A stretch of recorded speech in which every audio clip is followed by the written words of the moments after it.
Zicht op Friesland is in de Bouwhoeken. Het gebied is een prachtig mozaïek van alle percelen bouwloon. Boeren pleersen met grote scoren dat het noord en de rappeltjes opslaan worden. En dat je nog ergens de ongetierd van de boeren op het loonsje willen, dan moet je hier wezen, in de Bouwhoeken. De streek staat op een dwarsprong. Er wordt zacht naar oreninkomsten als het verbouwen van gewaaksel innig. Maar soms kan ik wel eens consequenties hebben voor het loonskip hier. In de middeleeuwen bestond de Bouwhoek niet. Het was toen zee, de Middelzee. Langzaamaan slipt de Middelzee dicht en worden de eerste dijken aangelegd. In 1570 overstroomt een groot deel van het land tijdens de Allerheiligenvloed.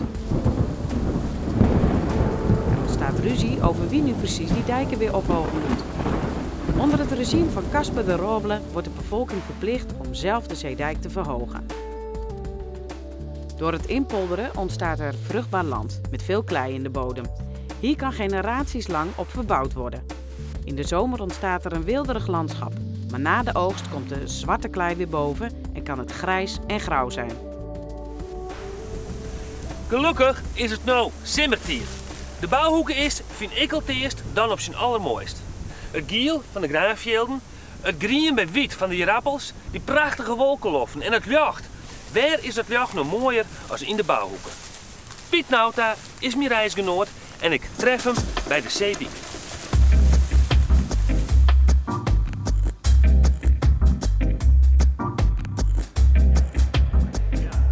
Piet Nauta woont in Verwet en is kenner van de Bouwhoek. Met hem gaan we deze oude silotoren op, die dicht tegen de Waddenzeedijk aan ligt en een fantastisch uitzicht geeft over de Bouwhoek. Een mooi begin van onze tocht. Ik is de Jouwert zien, ik is de Sausberum zien, ik is Dokkum zien. Het is eigenlijk Fantastisch, hè? Ja. Wat een uitzicht. Ja. Waarom is de Bouwhoeken ooit een streek worden die geschikt is voor bouwboeren? Ja, en dat had vooral met de groensoorten maken. Maar het is net via je loopt nou die zeediek, maar die loopt er natuurlijk net zo lang, relatief zo'n. De zee had hier heel lang de kans om hier overheen te spelen. Ja. En in die tijd is er al je klei als setting geweest. En ja, je loopt dus een hele dikke laag klei. En klei is heel goed geschikt om bijvoorbeeld rabbels op te verbouwen, of bieten of graan. Dus het is een hele vruchtbare groen. Nou, je al jarenlang dat het met de bouwboeren financieel een stuk minder gaat. En dat de streek hem gooit op andere inkomstenbronnen. Zoals bijvoorbeeld toerisme heb je dan, mais, Ja. maar ook wienenergie, wiemoen. Ja.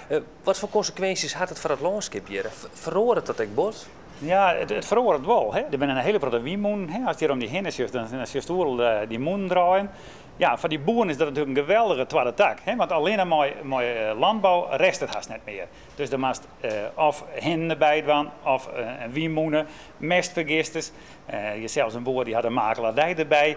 Maar is net verder van, het is natuurlijk wel, ben ik beheerders van het landschap. Hè? Dus ik denk dat er komen hier een hele discussieplak financieel hier op in de Bouwhoeken van hoe delen we het landschap in.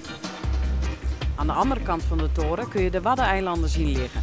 En ook hebben we zicht op de wereldberoemde dobben van de Marmerpaden. Hoeveel binnen van die dorpen hier achter de zeediek? Nou, ik denk wel een stuk of 30 nog wel lezen. Ja, die dorpen zijn gewoon aan het stien totdat ze uitgroeven binnen. Dus ze gewoon een gat in de grond groeven en daar gaan ze een stiekje omheen maken. En die gaten die rijden vol met water. En dan is het een natuurlijke drinkplek voor het vee. Zwiert wetter. Zwiert water. Ja, want verder is er al je soort water achter de dik.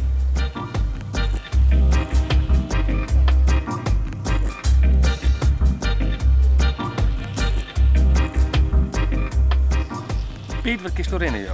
Dat is weer een heel eind, hè? Ja, ik kon je juist net bijhouden. Kilometer of 3. Ja. Maar we zijn nu arriveerd bij de heegste terp van Friesland, Hege Ja. Beitel. Hoe heeg is deze ijs? Het is 8,80 meter boven de NRP officieel. Ja. 8,80 meter. Ja.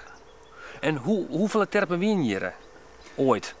Ooit winnen er in Friesland zo'n 1000 terpen. Gigantisch. Ja, net al je zulke grote, daar ben ik wel huisterpen zetten, wel in een boerderij op stier. Ja. Maar je kon dus veel meer mensen winnen. Ja. Je kon dus veel meer fake weten dat het hege water was. Maar daar ben je natuurlijk van bedoeld, hè? Als vluchtplaats van het hege water. Zij is het ooit ontstaan. Zij is ontstaan, ja, het is weer een vruchtbaar gebied. En mensen ja, die zeggen je wel heel om hier te werken. Maar je moest je ook weer niet kennen. En ja, er wint wel wat verheging in het landschap. Ja? Nou, dat kost een beetje droge voeten houden. Ja. Maar hoe ben je ooit zo heen geworden dan? Ja, dat had eigenlijk mijn man krijgt die een zeer aansteken en die er bovenop lezen huisjes, houten huisjes die iemand er voelen en daar weer op verder bouwen. Dus ze staan gewoon door de jaren en door de eeuwen heen bis ze op deze hichte komen. Een groot deel van de Friese terpen is afgegraven.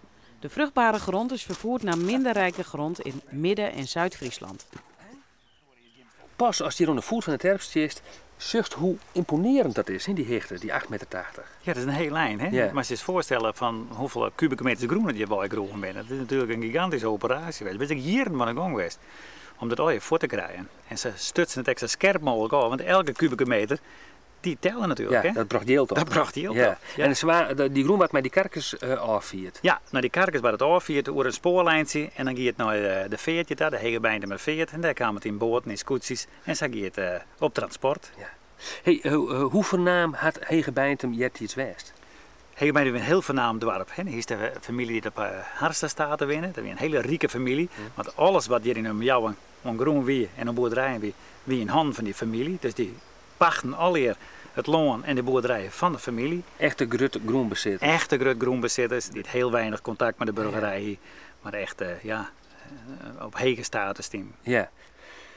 Piet, bedankt voor de kuier en voor de rondleiding hier door de bouwhoeken. Graag gedaan. Ik zou zeggen, want Sjen, ik ben heel wat wiezer. Je komt maar eens weg. Oké.